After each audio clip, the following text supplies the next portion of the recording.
Part 2। तो miss Alizeh आखिर वो दिन आ ही गया। उसके चेहरे पर फातिहाना मुस्कुराहट थी। अभी अभी वो घर लौटा था और घर पहुंचते ही उसे जहांगीर आफंदी की कॉल मौसूल हुई थी, जिसमें वो बता रहे थे कि अलीज़े को उन्होंने निकाह के लिए राजी कर लिया है। सैफ ने साथ साथ उनसे हवेली की बात भी कर ली थी कि तमाम इंतजामात वो खुद देख लेगा और वो लोग बस अपने अजीजों के साथ हवेली पहुंच जाएं। आज सही मायने में उसका दिल कर रहा था कि वो जश्न मनाए। तभी उसका फोन बजा। फोन उसकी बहन का था, जिसे देखकर वो काफी बदमजा हुआ। कैसे हैं भाई? एयरपीस से उसकी बहन की आवाज उभरी। मैं ठीक हूँ, तुम बताओ कैसी हो और अम्मा कैसी हैं? कॉल कैसे की? पैसे चाहिए थे क्या? उसके लहजे से बेजारी साफ झलक रही थी। क्या भाई, आप भी हर वक्त पैसे पैसे पैसे। हमें पैसों की नहीं, आपकी जरूरत है। आपको पता भी है अम्मी आपको कितना याद करती हैं। उसकी आवाज में एक दर्द था, मायूसी थी, जिसे समझने से वो कासिर था। अच्छा रो तो नहीं यार, मैं आता हूँ कल। और एक बात और सुनो, पैकिंग कर लो, कल मैं अम्मी को और तुम्हें लेने आऊंगा, हवेली चलना है। दूसरी तरफ हवेली की बात पे उसकी पेशानी अर्क-आलूद हुई थी। हवेली? क्यों भाई, खैरियत? उसकी जुबान लड़खड़ाई। सैफ उसकी बात पे तवज्जो ना दे पाया, क्योंकि उसे लगा जैसे उसकी पुश्त पे चीजें आहिस्ता आहिस्ता हवा में मुअल्लक हों। उसने फोन को कान से हटाया और पीछे देखा, लेकिन पीछे कुछ ना था सवाए घूर सन्नाटे के। मैं भी ना पागल हो चुका हूँ। कुछ कहा आपने भाई? ना कुछ नहीं, कल आऊंगा, तैयार रहना। उसने फोन बंद करके सामने मौजूद टेबल पर रखा। वो अब मजीद बात नहीं करना चाहता था। उसी वक्त फिर वो किसी चीज के गिरने की आवाज पे चौंका। उफ, ये बिल्लियां आज फिर ही अंदर आ गई। उसने किचन का रुख किया ताकि किचन का बैक डोर बंद कर सके, लेकिन किचन का फर्श बिल्कुल साफ था, जैसे वो छोड़ के गया था। उसे बिल्कुल ताजुब ना हुआ, क्योंकि उसके लिए ये रोज का मामूल था। तभी अपनी पुश्त पे उसे महसूस हुआ जैसे कोई मौजूद हो, और उसी लम्हे किचन के तमाम कैबिनेट खुले और अंदर मौजूद तमाम बर्तन हवा में मुअल्लक होते और फिर अपने सामने मौजूद दीवारों से टकराए। ये सब इतनी जल्दी हुआ था कि वो अपने बचाव के लिए नीचे भी ना झुक सका। जाने कितने कांच के टुकड़े उसके सर से टकराए। पूरा किचन बर्तनों के टूटने की आवाज से गूंज रहा था। तभी एक टुकड़ा बहुत तेजी से आकर उसकी पेशानी पे टकराया। एक दर्दनाक चीख थी जो उसकी बुलंद हुई, और फिर देखते ही देखते उसे अपनी आंखें बंद होती महसूस हुई। जमीन बोस होता उसका वजूद एकदम हवा में मुअल्लक हुआ, और फिर एक जोरदार आवाज पे वजूद पूरी कुव्वत से जमीन बोस हुआ। जाने कांच के कितने टुकड़ों की जद में उसका वजूद आया था। मामा, हम कहाँ जा रहे हैं?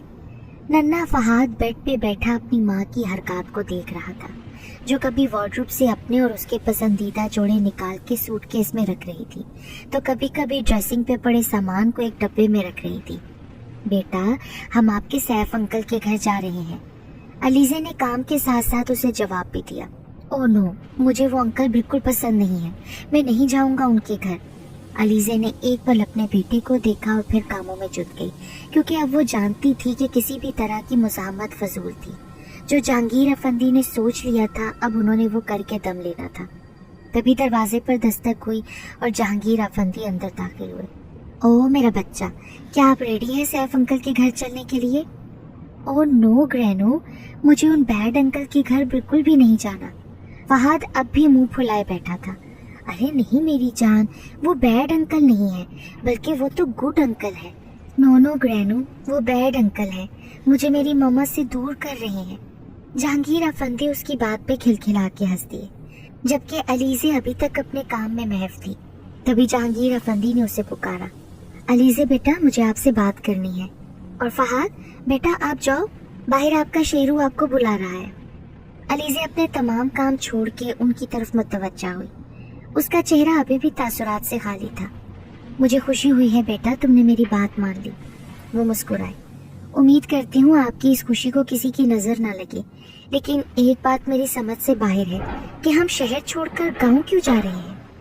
देखो बेटा, उस हवेली से सैफ को खासी उनसियत है, इसीलिए वो चाहता है कि अपनी जिंदगी का आगाज वो उसी हवेली से करे। उसने बहुत इसरार किया तो मैंने उसे मना नहीं किया। और मुझे पूरा यकीन है कि ये आगाज तुम्हारी और फहाद की जिंदगी में दोबारा खुशियां ले आएगा। वो मुस्कुराए, लेकिन अलीज़े तो मुस्कुरा भी न सकी। तुम वाकई मेरे घर चलना चाहती हो? सैफ ने सर खुजाए अपने सामने खड़ी किंजल को देखा। वो दोनों यूनिवर्सिटी के पार्किंग एरिया में मौजूद थे। उन दोनों की क्लासेस ऑफ हो चुकी थीं और जब सैफ घर के लिए निकल रहा था तो किंजल का कहना था कि वो भी उसके साथ जाएगी। हाँ ना, मुझे भी तुम्हारी मामा से मिलना है।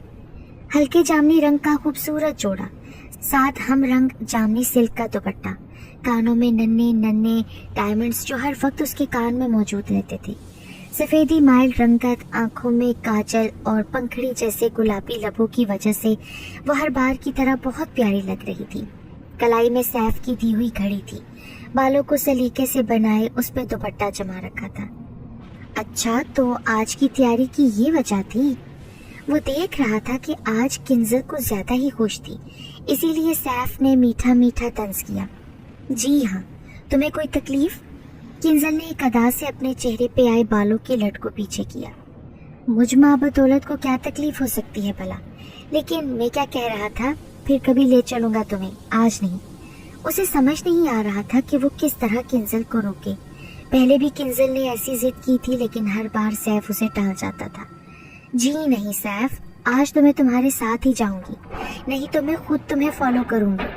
किंजल का अंदाज खासा धमकाने वाला था। अच्छा ठीक है, फिर आओ बैठो। चारों ना चार वो तैयार हुआ था उसे साथ ले जाने के लिए। बैठ जाओगी बाइक पे? सैफ की बाइक काफी पुरानी थी और किंजल भी कभी बाइक पे नहीं बैठी थी। मैं इससे ज्यादा खतरनाक राइड्स पे बैठी हुई हूँ, तुम फिक्र ना करो। किंजल ने उसकी खफत मिटाई, वो उसको अच्छे से जानती थी। तो दोनों का सफर शुरू हो चुका था। थोड़ी देर बाद बाइक बड़ी बड़ी सड़कों से होती हुई एक छोटे से मोहल्ले में पहुंच चुकी थी। मोहल्ले में बाकी रास्ते के निस्बत काफी अलग माहौल था। छोटे छोटे बच्चे अपने घरों के बाहर खेल रहे थे। गली की नुक्कड़ पे चंद बुजुर्ग कुर्सियों पे बैठे गुफ्तगू में मसरूफ थे। ऐसे क्या देख रही हो? मोहल्लों में शाम ढले ऐसी ही रौनक होती है। सैफ ने इश्तियाक से किंजल को हर तरफ देखते हुए कहा। ये तो बहुत मजे का इलाका है। फिर लो पहुंच गए हम।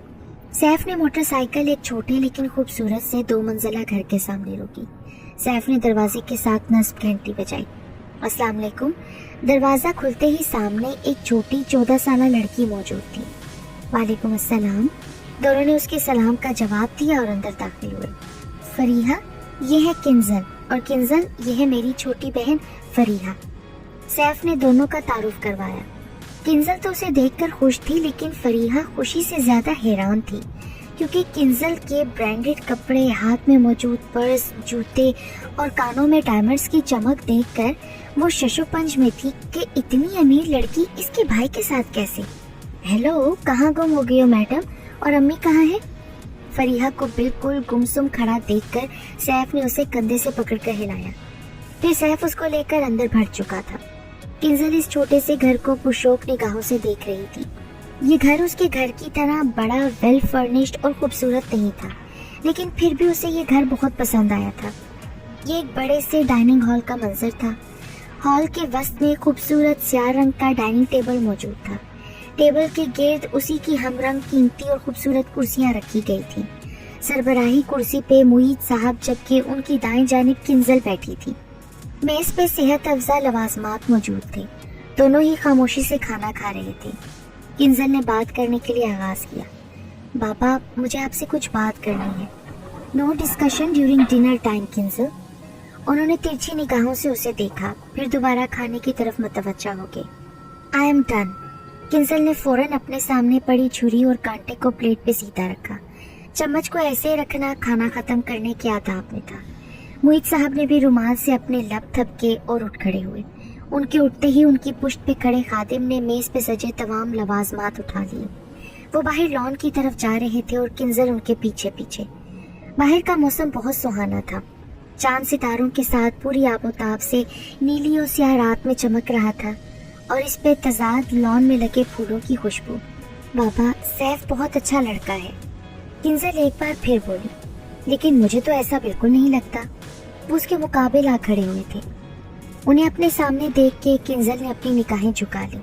उसे समझ में नहीं आ रहा था कि वो अपने बाबा को मनाए तो मनाए कैसे। बाबा प्लीज आप एक बार उससे मिलकर तो देख लें, मैं फिर कभी जिद नहीं करूंगी अगर आप सेटिस्फाई ना हुए तो। मोहित साहब ने एक अबरू उचका के उसे देखा जैसे पूछ रहे हूँ वाकई। प्लीज प्लीज प्लीज बाबा। आंखों को नीचे उसकी एक ही रट थी। उसके इस अंदाज को देखकर मोहित साहब के लबों पर मुस्कुराहट निकली। अच्छा ठीक है, सच्ची? ओ मेरे प्यारे बाबा। उसे समझ नहीं आया था कि क्या बोले, तभी फौरन उनसे लिपट गई। उस वक्त वो हवेली के बाहर मौजूद था। ये हवेली अपनी मिसाल आप थी। 100 साल पुरानी होने के बावजूद उसकी ज़ेबो ज़ीनत में कमी न आई थी। बैरूनी दरवाजे पे लगे बड़े से ताले को खोलता वो अंदर दाखिल हुआ। यार हशाम, तू क्यों जिद करके बैठा है? अली आज भी उसके साथ था और खौफज़दा भी। हशाम ने उसकी बात को नजरअंदाज करके अपनी जेब से 2 छोटे छोटे लिफाफे निकाले। लिफाफे जिसामत में बहुत छोटे थे। लिफाफे के दोनों तरफ स्याह पट्टी मौजूद थी। एक स्याह लिफाफा उसने अली की बाजू पे कोहनी से ऊपर बांधा, जबकि दूसरा लिफाफा उसने अली को हाथ में दिया। उसका इशारा समझते ही अली ने वो लिफाफा हशाम की बाजू पे बांधा। इन लिफाफों में तावीज़ थे जो वो अपनी हिफाजत के लिए लाया था। अब वो तैयार थे अंदर जाने के लिए। क्या हम वाकई महफूज रहेंगे? अली का खौफ अब भी कुंडली मारे बैठा था। हाँ अली, उम्मीद तो यही है। फिर वो दोनों अंदर दाखिल हो रहे थे। उनका रुख 5वीं मंजिल की जानिब था। उम्मीद? तेरी उम्मीद में एक सजीला नौजवान जहाँ बहक हो सकता है। अली ने आयतल कुर्सी पढ़कर अपने ऊपर फूंकी। वैसे आज इतनी इमरजेंसी में क्यों बुलाया? हम फिर भी तो कभी आ सकते थे ना हशाम, क्योंकि कल हवेली वाले वापस आ रहे हैं और उनके होते हुए आना बहुत मुश्किल हो जाएगा। प्लीज मत मारो मुझे, मत मारो। आह बाबा, तो मेरे साथ ऐसा कैसे कर सकते हो? अभी वो 3री मंजिल पे पहुंचे ही थे कि उन्हें 5वीं मंजिल से दिलखराश चीखों की आवाज आई। ऐसी आवाजें हर शख्स जो हवेली के पास से रात के आधे पहर गुजरता जरूर सुनता था, और उसके बाद कोई भी शख्स उस पहर वहां से गुजरने की हमाकत नहीं करता था। चीखें इतनी दिलखराश थीं कि दोनों पे एक लम्हे को लर्जा तारी हो गया। अबे यार, इस वक्त हवेली में कौन होगा? अली की तो आवाज बाकायदा कांप रही थी। बाबा मुझे बचा ले। नहीं, खुदारा मत करो, मैं मर जाऊंगी। तुम्हें तुम्हारी मोहब्बत का वास्ता, मत करो ऐसा। चीखें अभी भी जारी थी। चीखों में इतना दर्द था, खौफ था कि उन दोनों को अपनी रूह निकलती हुई महसूस हुई। हशाम यार, मैं तो जा रहा हूँ, तू बैठा रहे यहाँ। अली ने अपने कदम पीछे किए थे। ओ यार नहीं, आज हमें वहां तक जाना जरूर है। खौफज़दा वो भी था, लेकिन उसकी जुबान पे साथ साथ कलामे पाक का विर्द भी जारी था। ये कैसी खुशबू है? वो लोग 5वीं मंजिल की सीढ़ियों पे थे। चीखें अचानक ही थम चुकी थीं। अब हर तरफ घूर सन्नाटा था। दुहाइयों की जगह अब एक तेज खुशबू ने ले ली थी। इतनी तेज खुशबू के किसी को भी अपने शहर में जकड़ ली। देखते ही देखते हर तरफ धुंध छा चुकी थी। मुझे कुछ नजर नहीं आ रहा हशाम, कहाँ हो तुम? धुएं के बाइस वो दोनों कुछ भी देखने से कासिर थे। फिजा में रची खुशबू दोनों को मदहोश कर रही थी। तभी अली का पांव रपटा और दिलखराश चीख फिजा में गूंजी। अली, कहाँ हो तुम? अली, तुम डरना मत, मैं यही हूँ। हशाम को समझ नहीं आ रहा था कि वो क्या करे। अली अब भी चीख रहा था, मदद के लिए पुकार रहा था। ठीक 5 सेकंड बाद धुंधलका हटा। हशाम ने हर तरफ अली को ढूंढना चाहा, लेकिन वो होता तो उसको मिलता। तभी अली को भी अपना सर चकराता हुआ महसूस हुआ और फिर वो बेहोश हो गया। वाह, हवेली तो बहुत खूबसूरत है। जहांगीर साहब ने गाड़ी से निकलते हुए हवेली की तारीफ की। मैंने कहा था ना आपको बहुत पसंद आएगी। दुनिया से दूर ये दिन हमारे लिए बहुत खूबसूरत होंगे। वो मुस्कुरा रहा था। हवेली की खूबसूरती में अब और इजाफा हो गया था, क्योंकि सैफ ने यहाँ पहुँचने से पहले ही इवेंट प्लानर को हायर करके यहाँ भेज दिया था। हवेली की एंट्रेंस को सफेद और नीले फूलों से सजा दिया गया था, जबकि नन्ही नन्ही रोशनाइयाँ भी लगाई जा रही थी। खुशामदीद मिस्टर सैफ, आपको दोबारा यहाँ देख के बहुत खुशी हुई। उनका इस्तकबाल करने के लिए हवेली की खानदानी खात्मा मौजूद थी। ये लोग नस्ल दर नस्ल इस हवेली में बसने वालों की खिदमत कर रहे थे। मुझे भी खुशी हुई आपको दोबारा देख के, सैफ ने अपनी तबीयत के बरक्स मुस्कुराकर जवाब दिया। भाभी, मैं आपको भाभी बुला सकती हूँ ना? फरीहा शशोपंज में थी। अलीजे ने मुस्कुराने पे इत्तफा किया था। वो दोनों भी सैफ और जहांगीर साहब के पीछे पीछे हवेली में दाखिल हो रहे थे। फिर ठीक है, मैं आपको भाभी ही बुलाऊंगी। और आप लिटिल चैम्प, आओ। آپ کو حویلی کی سیر کراؤں گی میں۔ فریحہ یہاں آنے سے پہلے تک بہت خوفزدہ تھی، لیکن جب اسے معلوم ہوا کہ اس کا بھائی شادی کر رہا ہے تب سے ہی وہ بہت خوش تھی۔ اتنے سالوں بعد اس کے بھائی نے یہ قدم دوبارہ اٹھایا تھا۔ وہ اس موقع پر ہرگز پریشان نہیں ہونا چاہتی تھی، اس لیے وہ ہر چیز میں پیش تھی۔ آئیں اماں، آپ کو میں پہلے آپ کے کمرے میں پہنچا دوں، آپ آرام کر لیں۔ شمائلہ بیگم جو کہ سیف کی والدہ تھیں، ایک سلجھی ہوئی طرح دار اور معمر خاتون تھی۔ ان کی دونوں ہی ٹانگیں ناکارہ تھیں، اس لیے وہ ویل چیئر کا استعمال کرتی تھی۔ بھابھی بس آپ رکے، میں ابھی آئی، فریحہ نے علیزے سے کہا۔ واو، اٹس جسٹ کول۔ ننھا فہد بھی کہاں پیچھے رہ سکتا تھا۔ سیف نے مسکراتے ہوئے فہد کے بال سہلائے تھے، جس پہ فہد نے منہ بگاڑا۔ جہانگیر صاحب اس کی یہ حرکت دیکھ کر اپنی مسکراہٹ چھپانے کے سوا کچھ نہیں کر سکتے تھے۔ ویسے گرینو، یہ بالکل قلعہ توقات کی طرح ہے۔ قلعہ توقات؟ سیف کو اس کی بات سمجھ نہیں آئی۔ جی، آپ کو نہیں پتا، وہی قلعہ توقات جہاں ڈریکولا کو قید کیا گیا تھا۔ فہد بہت اشتیاق سے اپنے اطراف میں دیکھ رہا تھا، جبکہ سیف فہد کو حیران کن نظروں سے دیکھ رہا تھا کہ اتنا سا بچہ اور اتنی معلومات۔ بس کر دے یار، اور کتنی سگریٹ پینی ہے تو نے؟ اس کو سگریٹ پہ سگریٹ پھونکتے دیکھ کر حسن نے ٹوکا۔ سگریٹ نہ پھونکوں تو بتا کیا کروں؟ گھر پہ اماں پریشان ہے، کھانے کے لالے پڑے ہیں، سمجھ نہیں آتا جاؤں تو کہاں جاؤں۔ نشے کے باعث اس کی آواز بھی لڑکھڑا رہی تھی۔ ویسے ایک حل ہے اس کا میرے پاس۔ حسن کے چہرے پر مکرو مسکراہٹ تھی۔ کیا؟ کان ادھر لا۔ اس کے کان ادھر لانے پر حسن نے اس کے کان میں کچھ بولا، جسے سن کر اس کا سارا نشہ پل بھر میں چھو ہوا تھا۔ ہم سب بہت ہنسی خوشی رہ رہے تھے، لیکن پھر سیف اور فریحہ کے والد کے انتقال کے بعد تمام بھائیوں نے ہمیں ساری جائیداد سے حصہ دینے سے صاف منع کر دیا۔ میں اکیلی عورت اس وقت کچھ نہیں کر سکتی تھی۔ بچے بھی میرے بہت چھوٹے تھے، یہ تو جانے ان کی بہن کو مجھ پر کیسے ترس آ گیا اور انہوں نے میرے بیٹے کو پڑھا لکھا کر اس مقام پہ لا کر کھڑا کیا ہے۔ شمائلہ بیگم عاجزی سے معید صاحب کو یہ ساری باتیں بتا رہی تھی۔ ان کی آنکھوں میں آنسو اور آواز میں درد ان کے احساسات کو ظاہر کر رہے تھے۔ پلیز امی، ساتھ بیٹھی فریحہ نے اپنی ماں کو اپنے ساتھ لگایا۔ مجھے بہت افسوس ہوا ہے سن کے بہن، اگر میں کبھی کوئی آپ کی مدد کر سکوں تو مجھے ضرور یاد کیجیے گا۔ معید صاحب کو واقعی سارا قصہ سن کر دلی افسوس ہوا تھا۔ تو پھر مدعے پہ آتے ہیں۔ ہمارے بچے ایک دوسرے کو پسند کرتے ہیں، شادی کرنا چاہتے ہیں، اور سب سے بڑی بات سب ہماری خوشی اور رضا سے چاہتے ہیں، تو ہمیں بھی ان کی خوشی کا خیال رکھنا چاہیے۔ معید صاحب کی اتنی سادگی اور عاجزی دیکھ کر شمائلہ بیگم کو کہیں سے نہیں لگ رہا تھا کہ وہ ایک جانے مانے تاجر ہے۔ ٹھیک ہے، جیسے آپ کو بہتر لگے، لیکن میں اور میرا بیٹا آپ کی بیٹی کو وہ سہولیات، وہ آسائشات نہیں دے سکیں گے جو آپ کی بیٹی کے پاس اس وقت ہے۔ ان کی بات پہ معید صاحب مسکرائے۔ آپ فکر نہ کریں، میری بیٹی بہت سمجھدار ہے، اگر اس نے ان سب کی خواہش کی تو پھر میں یہاں موجود ہوں۔ پھر دیکھتے ہی دیکھتے دونوں گھروں نے سیف اور کنزل کی شادی کی تاریخ بھی طے کر دی۔ ان کی ایک ہی بیٹی تھی اور کاروباری مصروفیات کی وجہ سے وہ ہمیشہ اس سے دور رہے تھے۔ اب وہ چاہتے تھے کہ کسی بھی طرح ان کی بیٹی خوش رہے، وہ اپنا بہت سارا وقت ان کے ساتھ گزارے، لیکن جب اس کی شادی کی بات آتی تھی کہ وہ جب چلی جائے گی تو پھر یہ کیا کریں گے، اسی لیے انہوں نے کنزل کی خواہش پہ سوچا تھا کہ وہ ایسے کنزل اور سیف کو اپنے گھر میں رکھ سکتے ہیں، بس اسی لیے وہ اپنے معیار سے کم لوگوں میں تھے۔ میں کیا کہہ رہا تھا؟ جو سوچا تھا ویسا کچھ کرنے کی ضرورت نہیں ہے، ویسے بھی تو وہ اکیلی ہے، اس کا سب تیرا ہی تو ہے۔ حسن نے اس کو ضد پہ اڑا دیکھ کر سمجھانا چاہا۔ کہاں اکیلی ہے؟ اس کے بوڑھے باپ کو دیکھ تو تجھے پتا چلے، ہر وقت حکم چلاتا رہتا ہے، سیف یہ کر دو، سیف وہ کر دو، ایسا نہ کرو، ویسا نہ کرو۔ سیف شاید اب اکتا چکا تھا اپنے اچھے پن کے ڈرامے سے۔ یہ اس وقت کی بات تھی جب سیف اور کنزل کی شادی کے بعد سیف نے معید صاحب کے ساتھ کاروبار کو سنبھالنا شروع کیا۔ معید صاحب ایک منجھے ہوئے کاروباری آدمی تھے، تاجر تھے، لوگوں کو سمجھنا ان کے لیے مشکل کام نہ تھا۔ وہ سیف کو اچھی طرح سے سمجھ چکے تھے، اسی لیے سیف پہ بے جا پابندیاں لگاتے تھے۔ کل ہم جا رہے ہیں اور تجھے یہ کام انہی 2 دنوں میں کرنا ہے، سمجھ گیا؟